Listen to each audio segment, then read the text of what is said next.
নমস্কার বন্ধুরা, তোমরা সবাই কেমন আছো? আমি তো খুব ভালো আছি। হ্যাঁ, রামপুরহাট থেকে আজকে তারাপীঠে এসেছি। সন্ধেবেলাতে মায়ের দর্শনে যাচ্ছি। তো চলো মাকে একটু দর্শন করি। কিন্তু যা নিয়ম করেছে মায়ের মুখ দেখাতে পারবো কিনা জানি না, তবে মন্দির চত্বরটা তোমাদের সাথে শেয়ার করতে পারবো। অবশ্য মন্দির চত্বরে এলেই মনে হয় মায়ের কাছে চলে এসেছি।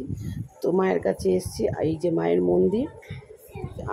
মায়ের মন্দির, আমরা পুজো দিতে এসেছি। পুজো দেওয়া হয়ে গেছে। এখন একটু বাইরে একটু বসে আছি, দূর থেকে মাকে দেখছি। তো যা হয়, মায়ের কাছে এলে মনে যেতে ইচ্ছা করে না, সেটাই হয়েছে। আমার তো এখানে এলে আমার একদম যেতে ইচ্ছা করে না। তো চলো আস্তে আস্তে যাই। এবার একটু ভাবছি শ্মশানে যাব। আর হ্যাঁ, তোমাদের সাথে একটা জিনিস শেয়ার করব।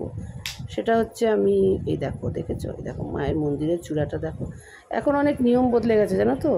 সেই মানে কি আর বলবো, এত নিয়ম মায়ের কাছে যেতে গেলে অনেক নিয়ম, কিন্তু কোনো নিয়মই আমার কাছে মানে কোনো কিছু হয় না। কারণ আমি তো মায়ের সাথে দেখা করবোই, মায়ের চরণে মাথা ঠুকবো, মায়ের কাছে কান্নাকাটি করব, মা কেমন আছে দেখবো, সব কিছু দেখে ঠেকে তারপরে মন্দির চত্বরটা একটু দেখে নিলাম।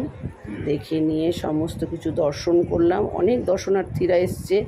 আজকেও ভিড়, মানে আজকে রবিবার, চাঁদ দেখা যাচ্ছে রবিবার, কিন্তু দেখো মানুষের কত ভিড় দেখেছো। কাতারে কাতারে সব আসছে দর্শনার্থীরা। আসলে কি হয় জানো, তারাপীঠ এমনই একটা তীর্থস্থান যেখানে কিনা দেশ দেশান্তর থেকে সবসময় একটা ভিড় থাকে। তো আমরা বেরিয়ে এসেছি, দেখো মন্দিরের থেকে আমরা বেরিয়ে যাচ্ছি। তো এখানে আবার মন্দির থেকে বেরিয়ে যাব শ্মশানে। তো তার আগে দেখো এখানে একটু বাউল হচ্ছে, খানিকক্ষণ দাঁড়ানোর পরে শ্মশানের দিকে যাব। আমার ইচ্ছাই আছে আজকে একটু শ্মশানে চুপ করে বসবো, ঘন্টাখানিক বসবো, জানি না কতক্ষণ বসতে পারবো, কারণ সঙ্গে দুটো বাচ্চাকে নিয়ে এসেছি। তো চলো যাই, শ্মশানের দিকে যাই।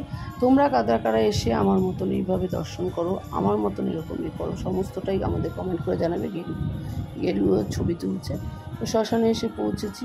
মায়ের চরণ যেখানে পড়েছে সেখানে আলতা দেবো। তো যা একটু অল্প স্বল্প যা আমার সামর্থ্য মতন নিয়ে এসেছি, তা আমি গরিব দুঃখীদের দিলাম।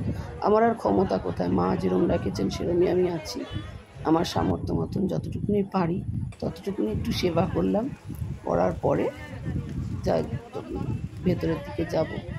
তো কী বলো তো, মানে আমি যে ভয়েস দেবো সেটাও দিতে পারছি না, মানে এতটাই সুন্দর আর এতটাই সুন্দর। দেখো চুপচাপ একদম অন্ধকার ঘুটঘুট করছে, শুধু প্রদীপের আলো আর মোমের আলো আর ধূপকাঠি।